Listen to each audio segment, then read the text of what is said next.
deberíamos evangelizar. Hemos venido enseñando la manera en que deberíamos evangelizar y esto nos ha llevado a una serie de conclusiones que debemos recordar. En la primera parte de esta serie de 3, lo primero que vimos es que deberíamos evangelizar honestamente y urgentemente. La parte de urgentemente yo la explicaba la semana anterior, recuerda, con el tema de ser embajadores. Y la segunda parte que se vio es que deberíamos evangelizar gozosamente y habiendo orado. La semana anterior, como lo mencionaba el tema de la urgencia nuevamente con base al reino que representamos, porque somos unos embajadores ¿de quién? De Cristo. Somos embajadores de Cristo y definíamos lo que es un embajador. ¿Alguien recuerda los sinónimos de embajadores? ¿Qué es un embajador? Un representante del reino de Cristo, ¿cierto? E incluso de Cristo mismo dentro de este mundo caído. Alguien que, si bien es cierto, no conoce su reino como lo conoce un embajador que todos conocemos de un país a otro. Ese embajador que conoce su país lo conoce a plenitud y por eso representa a ese país dentro de otro país. Incluso mencionábamos que él siendo embajador en esa embajada física, incluso en ese lugar físico, tiene soberanía con respecto a su país. Es decir, nadie puede penetrar a esa embajada fácilmente. Asimismo, nosotros somos embajadores de un reino que conocemos por medio de ¿qué? De su palabra. Es un reino que hemos conocido por la palabra que nos ha sido dada y por el convencimiento que el Espíritu Santo nos ha dado. Por eso conocemos el reino, no porque lo hemos visto, no porque aún vivimos en él. Vivimos en un mundo caído y somos representantes de ese reino en este mundo caído. Y así como esas embajadas pueden ser impenetrables de alguna manera, nosotros, hermanos, debemos descansar en que las puertas del Hades no prevalecerán sobre la iglesia de Cristo. Y eso fue lo que técnicamente vimos el jueves anterior. En el día de hoy, entonces, queremos terminar esta serie de la evangelización con la tercera parte de cómo deberíamos evangelizar. Y quiero hacerte una pregunta introductoria de este tema, o tal vez dos, para que reflexionemos un poco. ¿Cuáles son algunos de los aspectos más difíciles de la evangelización para ti? ¿Qué aspecto consideras tú que es difícil para ti en medio de la evangelización? Yo creo que esta pregunta podría ser fácil de contestar a través de todas las enseñanzas que hemos visto en toda esta serie de evangelización. Pero entonces, ¿qué aspecto consideras tú que puede ser difícil para ti en medio de la evangelización?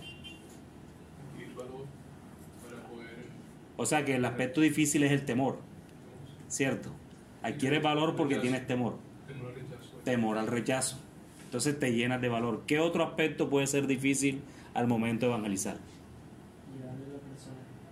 Llegarle a la persona. Frustraciones. De pronto frustraciones porque he estado hablando de esta persona del evangelio y nada que se convierte. Queremos convertirlo en nosotros.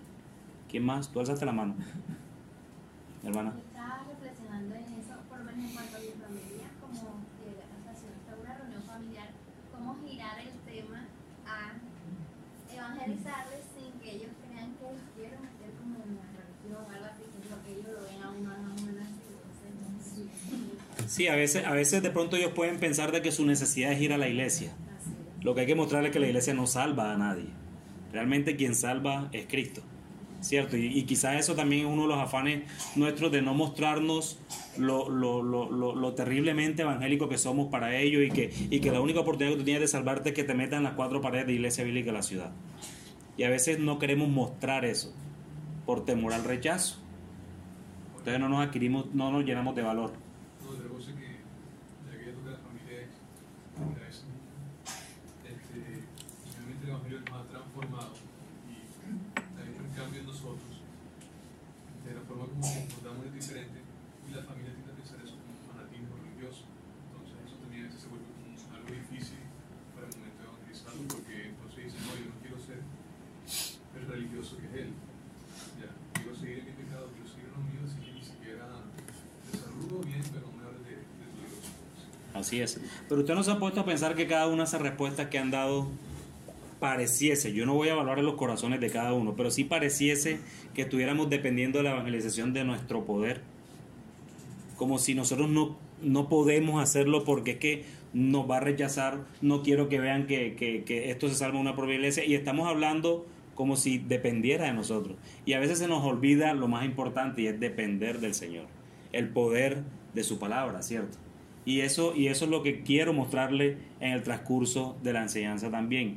Pero también les quiero preguntar, ¿cuáles son algunos de los aspectos más gratificantes de la evangelización para ti? Ya tú me estás mostrando de pronto los aspectos difíciles, pero ¿qué aspectos son gratificantes para ustedes al momento de evangelizar? Cuando la persona recibe la palabra de Dios, Recibe la palabra de Dios. cuando uno se la está dando. Es que me quedé en la moto. Cuando recibe la palabra de Dios que le predicamos, ¿cierto? Tú acabas de decir algo clave, mi hermano. Y después más adelante vamos en el desarrollo de esto. ¿Quién más?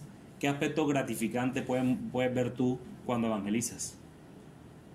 El fruto del evangelio en la persona. El fruto del evangelio en la persona.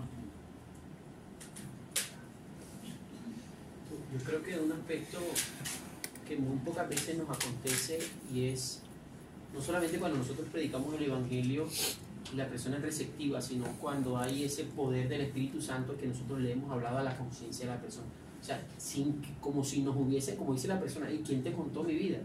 ¿O quién te dijo que a mí me estaba pasando eso? O sea, cuando el Señor nos usa de esa manera, más allá de simplemente dar una información, y eso también es gratificante, cuando nosotros, sin saberlo, guiados por el Espíritu, hablamos a la conciencia. No, y quizás nunca, de pronto incluso años después fue que te consideraron a ti y te dijeron, ¿tú no te acuerdas que tú me predicaste ese día? A partir de ahí fue que yo empecé a caminar con el Señor. Muchas veces nosotros también nos asombramos con las cosas extraordinarias, ¿verdad? Por lo menos cuando el Señor, en su infinita misericordia, cura a alguien de una enfermedad terminal, por ejemplo, ¿cierto? Pero muchas veces no nos asombramos de algo más extraordinario, que es ver una persona que estaba caída, al igual que nosotros, convertirse al Señor. Eso ya no nos asombra. Eso ya no nos asombra porque lo vemos normal. Pero ese es el mayor milagro que puede recibir una persona que no conoce al Señor. La idea principal de hoy, como normalmente se ha dicho, es la que queremos que quede penetrada en sus corazones, pero no quiero decirla ahora al inicio, sino que la definamos más bien al final. Esta vez no la voy a decir al principio, sino que entre todos la armemos al final. Y es común ver cómo personas que evangelizan utilizan más su testimonio que la propia palabra de Dios. Y también es común entonces ver las respuestas que estas personas evangelizadas al respecto, y no ocasiona una reflexión en el asunto. Evangelizan con su testimonio y eso no ocasiona ningún tipo de reflexión. ¿Sobre qué reflexión? Termina reflexionando sobre la vida de ese que te dio el testimonio, y no reflexiones de qué es lo que te quiere mostrar esa persona realmente para tu vida. Creemos que nuestro testimonio puede tener mayor impacto que la Escritura, el cual puede llegar a ocasionar en las personas que reflexionen sobre sus vidas. Los testimonios de cada creyente, contar cómo el Señor los libertó en sí mismo, hermanos, eso no es malo. Eso no es malo. Pero al momento de evangelizar, debemos tener en cuenta lo único que esa persona necesita. Recuerden que esa persona no tiene lo único que necesita, y es a Cristo. No necesita tu testimonio. Quizás en ese evangelismo relacional tú le puedas contar de tu vida, pero cuando esa persona conozca lo que realmente necesita, y lo que realmente necesita es al Señor. Con tu testimonio al final puedes lograr cambios morales. Puedes lograr cambios morales con el testimonio tuyo de otra persona.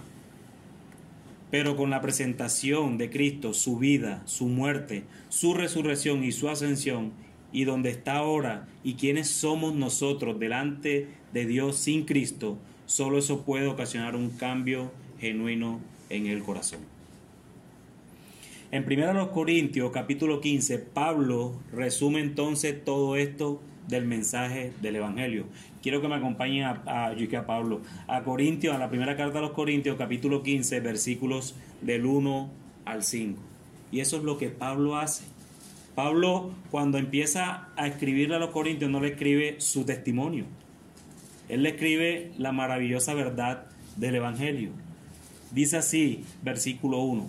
Además, os declaro, hermanos, el Evangelio que os he predicado, el cual también recibisteis, en el cual también perseveráis, por el cual asimismo, si retenéis la palabra que os he predicado, sois salvos, si no creísteis en vano. Porque primeramente os he enseñado lo que asimismo recibí, que Cristo murió por nuestros pecados conforme a las Escrituras, y que fue sepultado y que resucitó al tercer día conforme a las Escrituras, y que apareció a Cefas y después a los 12. Hermano, les pregunto, y aquí es donde empezamos con el trabajo de inducción hacia el texto. ¿Cuáles son las fuentes de conocimiento de Pablo en cuanto al Evangelio? ¿Cuáles son las fuentes que Pablo está dando como para el conocimiento en cuanto al Evangelio? Las escrituras, las fuentes de conocimiento. Sí, pero fíjate lo que dice el versículo 3. Y ahorita vamos a terminar ya, pero dice, porque primeramente os he enseñado lo que asimismo recibí. Y si bien eso el texto no lo dice, quien conoce la historia de Pablo, evidentemente Pablo recibió el Evangelio primero de quién, de Cristo mismo, ¿cierto? De Cristo mismo. Y eso lo podemos ver en Gálatas capítulo 1 del 11 al 12. Su conocimiento del Evangelio fue también confirmado, ¿por qué? Por las Escrituras, que predijeron el sufrimiento y la resurrección de Cristo. Y digo que predijeron porque Pablo, tenemos que pararnos cuando Pablo le está escribiendo esto a los Corintios. Y el Nuevo Testamento en ese entonces aún no estaba completo. Algún evangelio quizás escrito por ahí o alguna otra carta. Es más, me atrevo a decir que para la época en que se escribió esta carta, aún los evangelios aún no estaban escritos. Entonces Pablo, por eso es que dice la respuesta que predijeron el sufrimiento y la resurrección. Pero entonces, ¿a qué documento se refiere Pablo cuando dice que Cristo murió y resucitó el tercer día conforme a las Escrituras? Tal vez la resurrección conforme a las Escrituras es evidente porque Pablo, por ser apóstol, vio a Cristo resucitado. Y a él tiene de primera mano la testificación de Cristo resucitado. Pero ¿a qué otro documento entonces se refiere Pablo cuando dice que Cristo murió y resucitó? Pablo se refiere entonces a lo que todos le llamamos o conocemos el Antiguo Testamento. Que se le mencionaba, o sea, se le denominaba las escrituras. Se le denominaba las Escrituras, correcto. De hecho, el domingo cuando predicábamos acá, bien recuerda que yo puse el ejemplo de Pablo cuando le pedía a quién le pedía a Pablo que le trajera su capa. ¿Y qué más pide? Su capote. No era porque Pablo iba a volar. Era porque Pablo seguramente sufría de frío, ¿cierto? ¿Y qué más pidió? Los pergaminos, las Escrituras. No tiene que cuenta que, como tú decías ahora, que muy seguramente en el momento de escribir esta carta, muchos de nosotros conocemos como el Nuevo Testamento no ha sido escrito. Y mucho de lo que se basaban los apóstoles era realmente el testimonio directo de Cristo, pero también el cumplimiento de todas las profecías que apuntaban en el Antiguo Testamento a la vida de Cristo. Entonces, cuando muchas veces vemos en el Nuevo Testamento, las Escrituras nos está diciendo de Génesis y Apocalipsis, porque ellos no tenían el Génesis y el Apocalipsis hablando de todo el Antiguo Testamento. Así es. Sin embargo, después se consolida con el Nuevo Testamento cuando Apocalipsis habla que no añada nada ni que le quite nada. Y está hablando de toda la Escritura. Entonces, ¿qué significa que Cristo murió y resucitó conforme a las Escrituras? Sí, pero ¿qué significa dentro del texto? Sí, porque Pablo le está diciendo a los Corintios esto. ¿Sí me entiende? O sea, Cristo murió conforme a la Escritura y resucitó conforme a la Escritura. Lo que pasa, considero yo, de acuerdo al contexto y a quién está predicando Pablo, que estábamos hablando estaba predicando un mensaje que era bueno, y era una buena nueva, pero que era considerado locura para las personas en ese momento. Cuando Pablo confirma la fuente, no solamente que es Cristo, sino también de dónde proviene o qué certifica esa fuente que son las Escrituras, les está diciendo a ellos, porque ya sabemos que no estamos hablando del Nuevo Testamento, sino del Antiguo, les está diciendo a ellos, Moisés y los profetas hablaron de Cristo, y lo que pasó en ese momento es la confirmación y el cumplimiento de lo que Dios había establecido desde antes de la fundación del mundo. Ese es el Evangelio, y Cristo vino a eso, a diferencia de lo que ustedes piensan, que vino a reinar, que vino a derrotar a los romanos, Cristo vino a morir por pecadores. Así es, varón. Entonces, ¿qué significa eso? Que de diversa forma el Antiguo Testamento predice y anticipa mediante sombras de Jesús, o que Jesús cargaría con los pecados muriendo y resucitando. Uno de esos textos que todo el mundo menciona, Isaías, el capítulo 53, y todas estas sombras y tipos de Jesús acerca de lo que había de venir. Mi hermano, tengan en cuenta algo: estos corintios, estos personajes que estaban en esa época, no tenían el privilegio que tenemos nosotros en estos momentos. Nosotros tenemos toda la historia completa.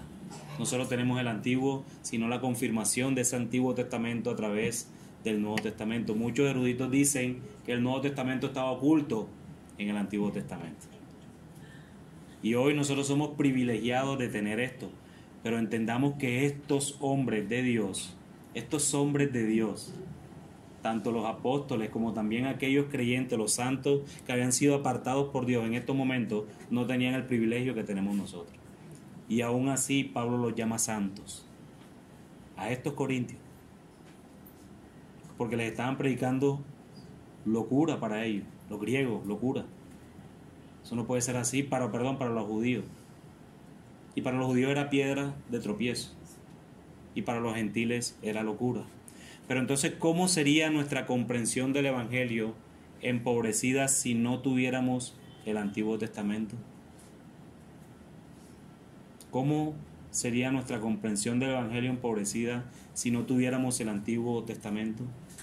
Por ejemplo, el pecado. Mm. El problema que vino a resolver Cristo, sino Y antes del pecado, ¿qué pasó, varón? Tú acabas de decir algo importante: la creación del mundo por parte de Dios. No lo hubiésemos conocido. La caída de la humanidad en el pecado y sus consecuencias.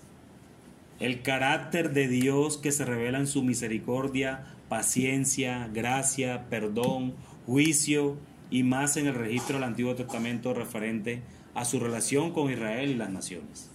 Eso no lo hubiésemos conocido sin el Antiguo Testamento. La promesa de Dios de enviar un rey para redimir a su pueblo, al Mesías, no lo hubiésemos conocido. La exigencia de Dios de un sacrificio que expiara el pecado. ¿Cierto? No hubiésemos conocido este tipo de cosas si el Antiguo Testamento no lo hubiésemos tenido. Todas estas cosas, hermanos, forman la base para que podamos comprender la buena noticia acerca de Jesús. Aunque Pablo está hablando acerca del Antiguo Testamento en este pasaje, está claro por el Nuevo Testamento mismo que el Nuevo Testamento es crucial para nuestra comprensión del Evangelio. Sin el Nuevo Testamento no podemos comprender el Evangelio, y sobre todo con esos 4 evangelios que están allí. No podríamos comprenderlo. Cristo mismo tuvo que interpretarle muchas cosas a los judíos, a su pueblo, a sus discípulos. Aún cuando, ahorita que estoy estudiando el pasaje del capítulo 9 de Marcos, todavía Cristo le anuncia su muerte a sus discípulos y ellos no entienden, no entendían, es sorprendente. Y aún cuando resucita. Aún cuando resucita. En Lucas, creo que 24, dice que Jesús tuvo que abrirle los ojos para que entendieran lo que estaba escrito de él en los salmos, los profetas, y en Moisés, como dice. Así es. Y eso mismo es lo que nos tiene que pasar a nosotros como creyentes para que podamos entender. Nos tienen que abrir los ojos. Por nuestro propio conocimiento, nuestro propio entendimiento, jamás lo vamos a poder entender.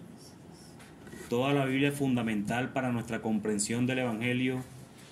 Eso parece obvio. Pero lo que podría ser menos obvio es la implicación de que deberíamos usar realmente la Biblia en nuestra evangelización. Eso es lo que no parece obvio. De que toda la Biblia la necesitamos para comprender el mensaje, todos lo sabemos. El domingo lo predicamos. ¿Qué predicamos el domingo? Escucha, lee, estudia. ¿Cierto? Escucha, lee, estudia. Y se supone que cada creyente debe escuchar la palabra de Dios, debe leer la palabra de Dios y debe estudiar la palabra de Dios. Eso parece obvio y debería ser obvio en cada creyente, pero deberíamos usar realmente la Biblia en nuestra evangelización. Y eso es un aspecto fundamental, y por eso yo quería, y les dije desde el principio que me parecía que esta era, digamos que de las tres partes, era lo más importante, porque si no usamos la palabra de Dios para evangelizar, ¿qué vamos a usar? ¿El testimonio? ¿De qué sirve el testimonio? ¿No? ¿De qué sirve pararte 2 horas delante de una persona que no conoce a Jesús, predicándole de ti, de lo que Dios ha hecho en tu vida, de todas las maravillas que Dios ha hecho en tu vida? Y eso es sensato y está bien, pero quizás en el momento de evangelización lo que esa persona necesita es a Cristo, y a Cristo lo vas a revelar a través de su palabra. A través de su palabra es que puedes revelar al Señor. Siguiendo entonces el ejemplo de Pablo en nuestra evangelización, deberíamos usar la Biblia. Entonces grabémonos esta parte. Deberíamos usar la Biblia. Pero les pregunto, ¿por qué razones crees que es importante usar la Biblia en la evangelización? Isaías. Cuando es una palabra, puede cambiar las personas. El Señor obra a través de su palabra, y la palabra dice que el Señor me plació salvar por la noción de la predicación de su palabra. Amén.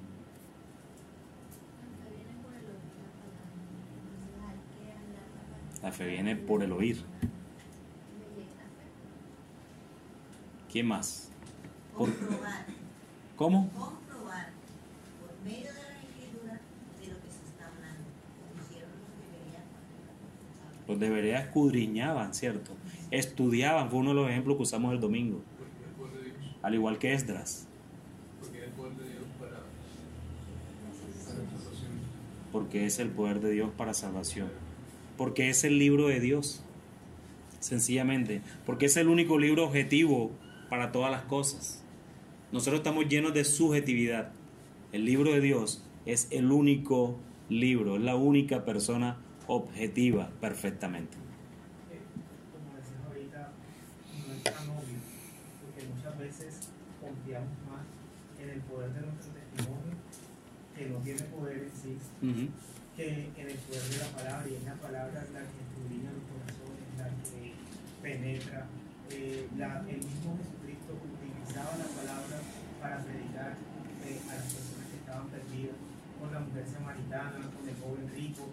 Siempre utilizó la palabra de Dios, siempre utilizó la escritura, y él mismo dice de ella: escudriñad las escrituras, porque al parecer vosotros en ella tenéis la vida eterna. Y que dice, él no dice y ellas son las que dan testimonio de quién, De él.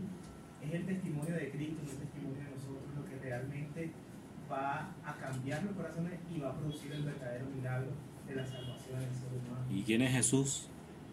Dios. ¿Cuánto más nosotros? Además, cuando estamos compartiendo el Evangelio a una persona, si no tenemos la base o el punto de referencia, como tú hablabas, se puede convertir nada más en un intercambio de ideas, de pareceres. Tú tienes una forma de ver a Dios, yo tengo otra. Pero cuando nosotros hablamos a través de las Escrituras, le estamos mostrando a Él que no es tu criterio ni el mío, sino como Dios mismo dice que es Él. Así es, porque el libro de Dios es objetivo. Es objetivo. ¿De qué maneras prácticas entonces puedes usar la Biblia en la evangelización? Hay incontables maneras, pero menciona una. ¿De qué maneras prácticas? Tal vez leyendo a través de uno de los evangelios con un amigo que no sea cristiano. Pregúntale lo que piensa sobre quién es Jesús, lo que Él enseñó y lo que su muerte y resurrección significa. Comparte un mensaje o un pasaje de la Escritura que te haya impactado y utilízalo como un trampolín para llegar al Evangelio. Memoriza un esquema sencillo del Evangelio que se base en algunos pasajes claves de la Escritura también. Cuando los que no son cristianos hacen preguntas sobre el Evangelio o sobre el cristianismo, llévalos a pasajes específicos de la Escritura para que puedan ver las respuestas por sí mismos en la palabra de Dios. Comprueba. Al final todo se resume en eso, en usar la Biblia para evangelizar. Hermano, si tú no sabes el impacto que ocasiona una persona que es creyente, que tú vayas a su casa o te reúnas con esa persona que no es creyente, esa persona no vea que tú utilices la Biblia para nada. Puede ocasionar un impacto totalmente negativo. Tú puedes ser muy erudito y puedes manejarla, pero si se la muestras, mira lo que dice Dios en su palabra. Y esto no es dogmático, pero sí es práctico. Un creyente debe andar con su Biblia debajo del brazo, en el celular, para que no tengan excusa. Entonces, mis hermanos, tenemos que usar nuestras Biblias para evangelizar. En Pentecostés, en Hechos 2, cuando el Espíritu Santo desciende y los discípulos hablan en otras lenguas, Pedro se levanta para explicar lo que está pasando y proclama quién es Jesús y lo que él ha hecho, basándose en ¿qué? En el Antiguo Testamento. Consideremos entonces la última parte de ese discurso de Pedro. Dice: a este Jesús resucitó Dios, de lo cual todos nosotros somos testigos. Así que, exaltado por la diestra de Dios y habiendo recibido del Padre la promesa del Espíritu Santo, ha derramado esto que vosotros veis y oís. Porque David no subió a los cielos, pero él mismo dice: dijo el Señor a mi Señor, siéntate a mi diestra hasta que ponga a tus enemigos por estrado de tus pies. Sepa pues ciertísimamente toda la casa de Israel que a este Jesús, a quien vosotros crucificasteis, Dios le ha hecho Señor y Cristo. Al oír esto, y es en la parte donde quiero hacer mucho énfasis en esta segunda parte de la enseñanza, al oír esto, se compungieron de corazón y dijeron a Pedro y a los otros apóstoles: varones hermanos, ¿qué haremos? Pedro les dijo: arrepentíos y bautícese cada uno de vosotros en el nombre de Jesucristo para perdón de los pecados, y recibiréis el don del Espíritu Santo. Porque para vosotros es la promesa, y para vuestros hijos, y para todos los que están lejos, para cuantos el Señor nuestro Dios llamare. Y con otras muchas palabras testificaba y les exhortaba diciendo: sed salvos de esta perversa generación. Así que los que recibieron su palabra fueron bautizados, y se añadieron en aquel día como 3,000 personas. Uno cuando predica a veces no se convierte en ninguno. Aquí se añadieron 3,000. Muchos dirán: qué envidia que tengo de Pedro. Pero era la obra del Espíritu Santo. Era la obra del Espíritu Santo. Pedro no tenía poder. Pero entonces, hermano, hagamos énfasis en esos últimos textos. ¿Qué le dice Pedro a la casa de Israel para que lo sepan ciertísimamente? En el versículo 36. Dice a toda la casa de Israel que sepa con certeza que Jesús, a quien ellos crucificaron, es Cristo. Eso es lo primero que Pedro le está diciendo. Ese que ustedes mataron, ese es Cristo. Creo que en el mismo contexto del pasaje más arriba o en otro sermón, Pedro dice: ese que ustedes negaron. Y hace unos días lo había negado él. Fíjense el denuedo con el que el creyente debe predicar. No debemos tener en cuenta nuestro testimonio por eso. Porque cualquier hermano o cualquier persona no creyente te puede decir: pero tú que me vienes a hablar si tú eras peor que yo. Pero Pedro le dice a la casa de Israel, le dice: ustedes negaron. Y unos días antes Pedro le había negado al Señor también. Entonces, ¿qué le había hecho la gente a Jesús? El pueblo había crucificado a Jesús. ¿Cierto? ¿Fue el pueblo quien crucificó a Jesús? Ah, ciertísimamente. Suelto a Barrabás. Cierto. El pueblo fue: denos a Barrabás. ¿Cómo respondieron las personas a la conclusión del sermón de Pedro? Arrepentimiento. Se compungieron de corazón. Se arrepintieron de sus pecados. Confiaron en Cristo. Y dijeron: ¿qué haremos? Y se bautizaron. ¿Qué haremos? ¿Qué haremos? teniendo en cuenta que distintas conversaciones requerirán diferentes enfoques, ¿qué crees entonces que podemos aprender del discurso directo de Pedro a sus oyentes? ¿Cómo resumirías en tus propias palabras la forma en que Pedro directamente se dirigió a sus oyentes? Ya sabemos que tú usas la Biblia, ¿cierto? Pedro utilizó la escritura ahí. Habló de David, dijo el Señor a mi Señor. Ese que ustedes mataron eran realidades que el pueblo sabía que había cometido. ¿Qué crees que podemos aprender de ese discurso? Pedro llama la atención de sus oyentes explicando el significado de los acontecimientos que habían visto, al acusarlos de ser culpables delante de Dios a causa de su pecado y ordenarles arrepentirse y creer en Jesús para ser salvos. ¿Qué podemos aprender de esto?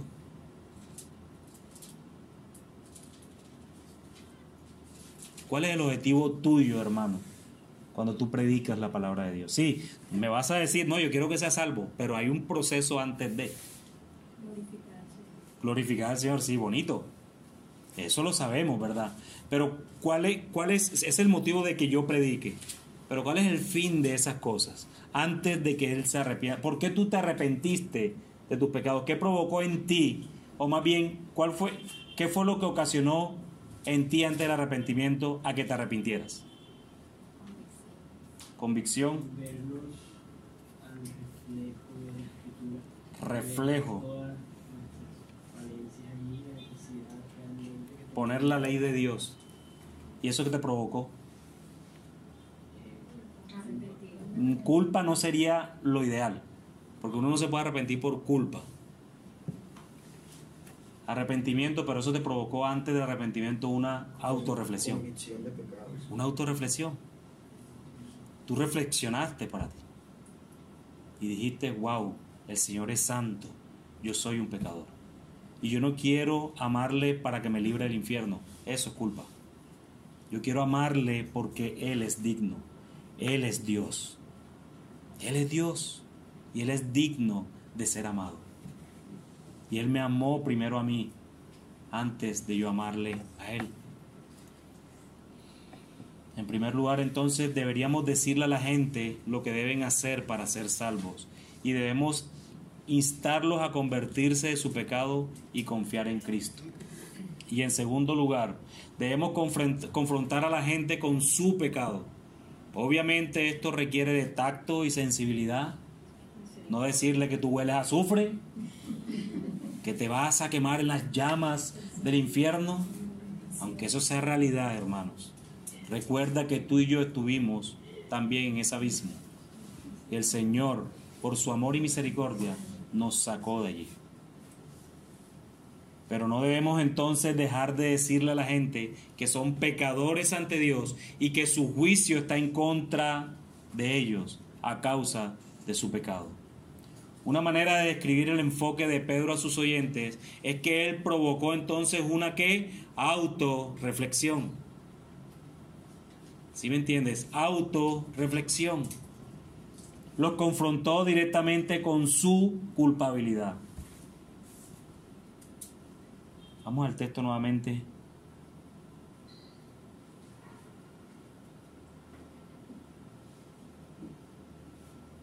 ¿Y dónde está la autorreflexión en el texto? Al oír esto se compungieron de corazón. Pero antes de eso y después, ¿qué dijeron? ¿Dónde está la autorreflexión? ¿Qué haremos? Ya tú me estás presentando a este Dios santo, Pedro. Ya yo sé que ese Dios es santo, santo, santo. Y tú me estás mostrando de que yo soy un pecador, Pedro. ¿Qué hago? ¿Qué hago para recibir? ¿Qué hago para salvarme? Para amar a ese Dios 3 veces santo. Eso es lo que debemos provocar en la evangelización. Mi hermano, debemos provocar al evangelizar que la persona que te está escuchando sepa quién es Dios y sepa realmente quién es Él.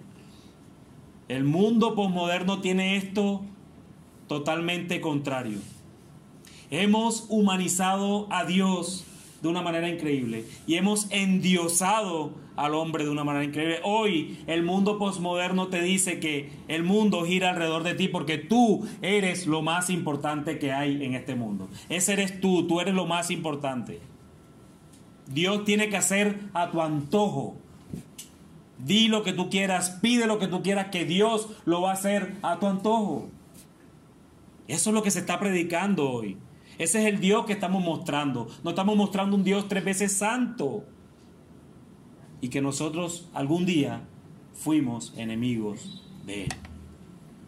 Pero que hoy gozamos del privilegio de haber sido rescatados por Él y para Él.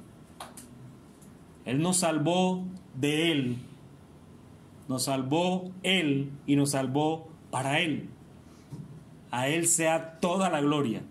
No hay gloria de ninguno de nosotros en la salvación. Él nos salvó de Él y para Él. No te rías, Elisa. Él nos salvó de Él y para Él. Entonces, ¿qué provocó Pedro? La autorreflexión, ¿cierto? Se compungieron de corazón y Pedro les instó a arrepentirse de sus pecados y confiar en Cristo. ¿Qué hay, hermanos, en la naturaleza de la buena noticia que hace que sea apropiada, incluso necesaria, para proporcionar a las personas una oportunidad para la autorreflexión?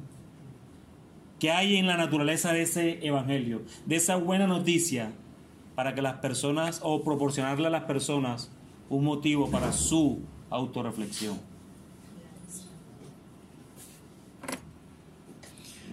Este evangelio, esta buena noticia, hace un reclamo en cada una de nuestras vidas personalmente. Afirma que cada uno de nosotros ha sido creado por Dios, ¿cierto? Un reclamo acerca de la forma en que le hemos ofendido personalmente a Dios. Y cuando tú le muestras eso a la persona que estás evangelizando, mira, tú lo primero que le muestras a esa persona es que, mira, tú eres creado por Dios. Ah, sí, yo solo sé. Y yo me lo merecía. Yo merecía ser creado por Dios. Pero ¿cómo lo confrontas tú? Muchos han llegado a evangelizar sin la ley de Dios.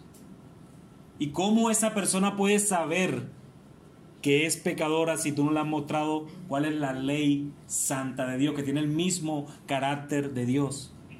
Mira, ese Dios que te creó te demanda esto. Ama a Dios sobre todas las cosas, o no te harás imagen de mí. Guarda el día de reposo.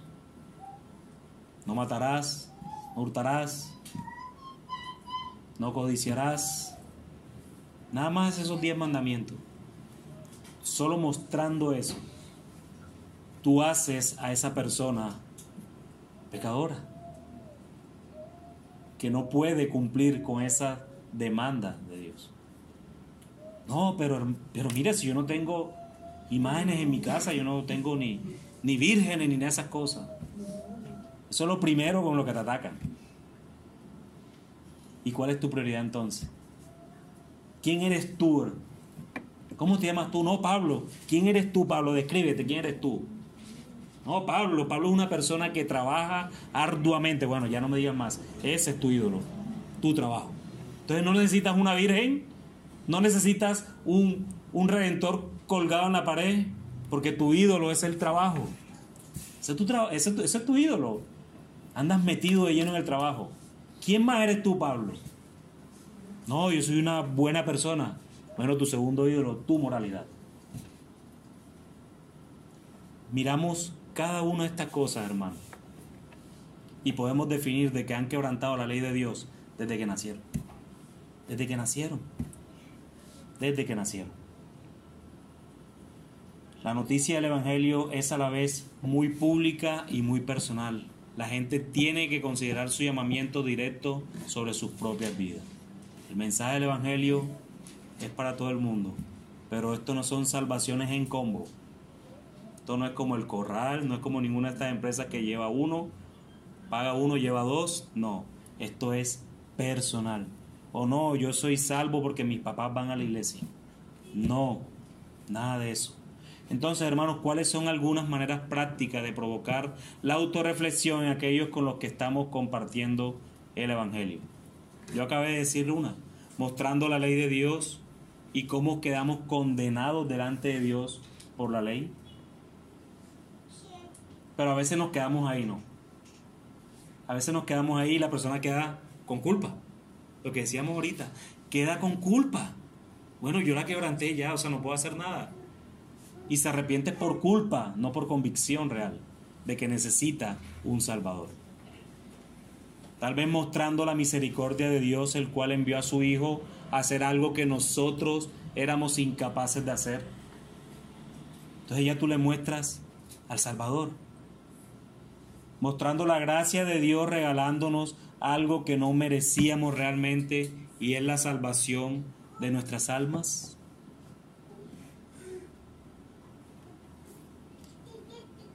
¿En qué consistiría? Aquí acudo a los apologistas. ¿En qué consistiría provocar una autorreflexión en 2 puntos? Alguien que parece contento de vivir un estilo de vida que busca el placer sin pensar en Dios. ¿En qué entonces consiste? ¿Cómo tú provocas la autorreflexión en una persona como esa? Alguien que parece contento de vivir con un estilo de vida que busca el placer sin pensar en Dios. ¿Cómo tú provocas una autorreflexión en esa persona? Corto. ¿Qué creen, hermanos? La muerte. ¿La muerte? El juicio de Dios. ¿El juicio? Y tocando su deleite, de que nunca se cansa de deleitarse y deleitarse, porque es un deleite temporal. Yo creo que sería parte de un panorámica del libro de Cristo, donde muestra a alguien que lo tuvo todo. Todo es vanidad. Pero al final todo es vanidad. Alguien que lo tuvo todo. Porque es que muchos también dicen que el libro que Salomón escribió allí es cuando Salomón todavía no era nada. No, eso fue lo contrario, fue cuando Salomón vivió todo. Tuvo todo. Tuvo el dinero que quiso, tuvo el poder que quiso, tuvo las mujeres que quiso. Y aún así Salomón dice, todo es vanidad. Buena respuesta, hermano, usaste la Biblia. Un ateo convencido de mentalidad científica, Harley. ¿Cómo tú lo conviccionas hacia la autorreflexión?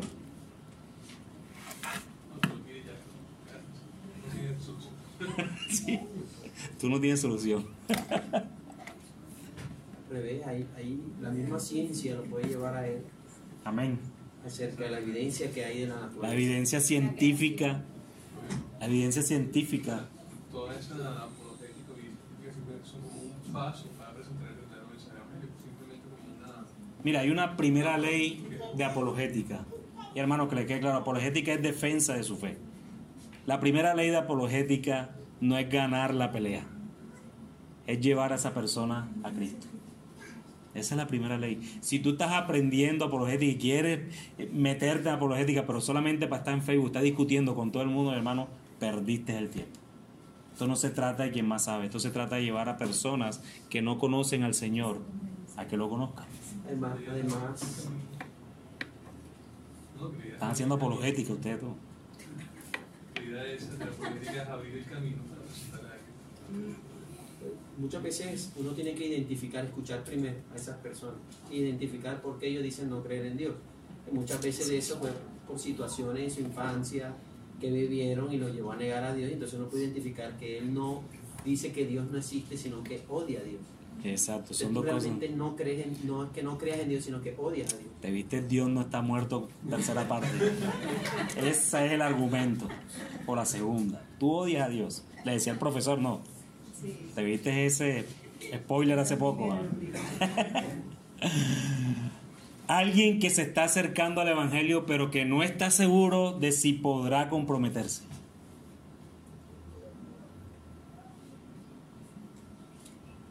Wolfram. Ah, sí, me asusta. ¿Tú cómo abarcarías a una persona que tú lo ves que se ha acercado, pero que no está seguro de comprometerse?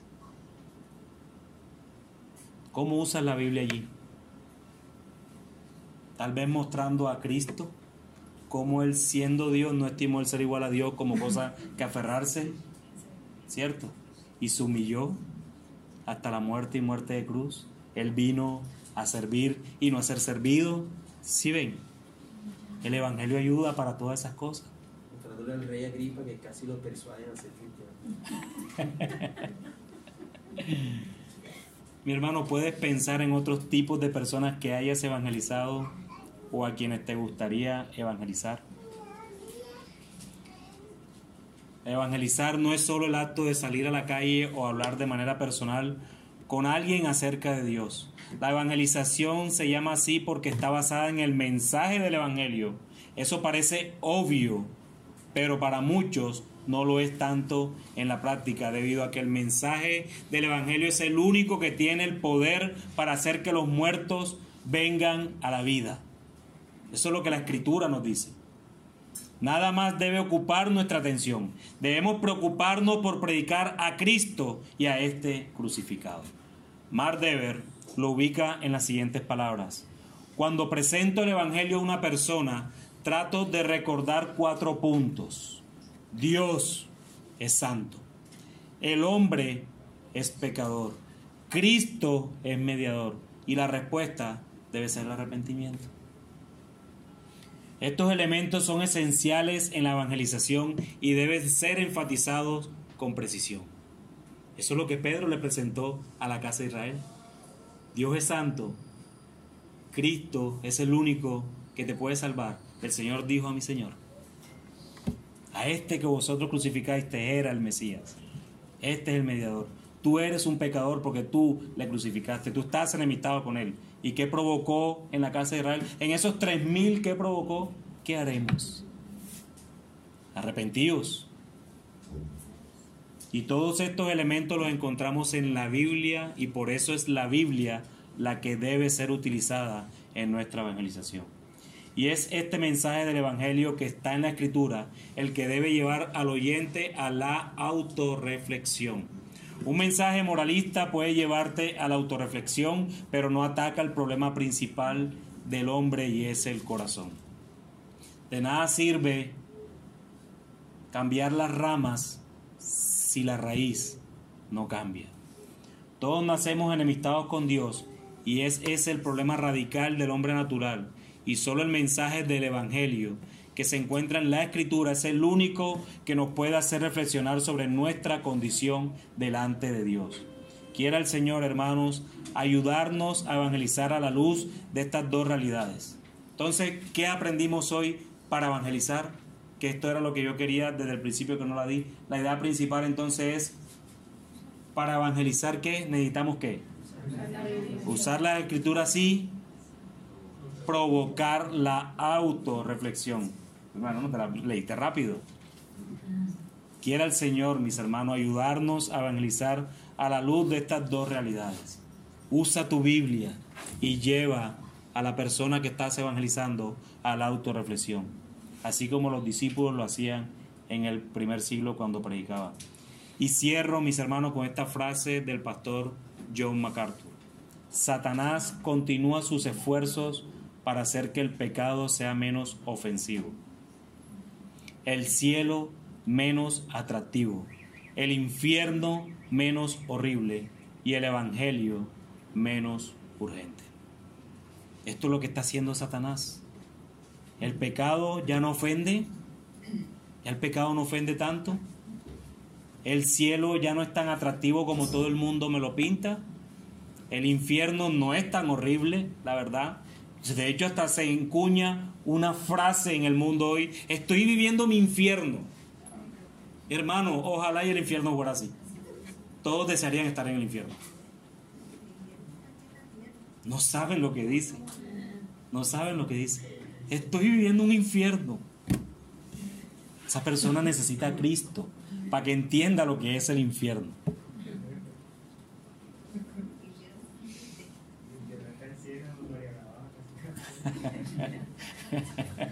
María la Baja. Por el calor. Uy, no, pero hasta eso, hermano. Cuando estamos en temporada de calor, uy, esto es un infierno. Muchas veces pasan por encima de mí esas palabras y a mí me provoca volverme, ojalá tú conocieras el infierno. Porque es que asumimos el infierno por llamas, asumimos el infierno por calor, por temor, pero no asumimos que en el infierno está la misma ira de Dios eternamente. Y eso es lo que no entiende la gente. Creen que el infierno es llamas. No, eso es lo de menos. En el infierno está la ira de Dios eternamente para aquellos que no crean en Jesús. Y lamentablemente estamos haciendo el evangelio menos urgente. Tenía una pregunta. Cuando hablamos de convicción también podríamos decir que es esa convicción de pecado que se genera en la persona una vez se predica la palabra. Amén, así es. Es que la autorreflexión es precisamente esa. No es decirle, tú eres un pecador y ya más nada. Mostrarle al mediador y que esa persona autorreflexione y sea convencida por el Espíritu Santo, obviamente, no por nosotros, de que necesita a ese Salvador. Esa es la autorreflexión. Pero es provocada por la ¿qué? Por el uso de la Escritura, no por nuestro testimonio. Amén. Hay que evangelizar, amados hermanos. Comprometámonos en hacerlo cada que se nos presente la situación. Recuerda que la puerta del Hades no prevalecerá sobre la iglesia de nuestro Señor Jesucristo. Amén. Yo diría de pronto que hay un pasaje en el que Jesús narra una historia que es la de Enrique y Lázaro. Y bueno, no sabemos si es al final una parábola o una historia real, pero Cristo, en esa historia, el rico le dice a Abraham como que déjame ir, ya después de muerto, obviamente murió. En el seno de Abraham. Y dice, déjame ir a mi familia y quizás ellos vean que uno que se levante de los muertos y me van a creer. Y Abraham le dice, ellos no creerán aunque se levante un muerto, aunque se levante una persona de los muertos. Allá tienen a Moisés y los profetas, o sea, la escritura, que a ellos escuchen. Y ahí está el mismo Jesucristo reforzándonos la idea de que la palabra de Dios es suficiente. Que es el poder. Amén, mi hermano. Gracias por ese cierre. Vamos a orar.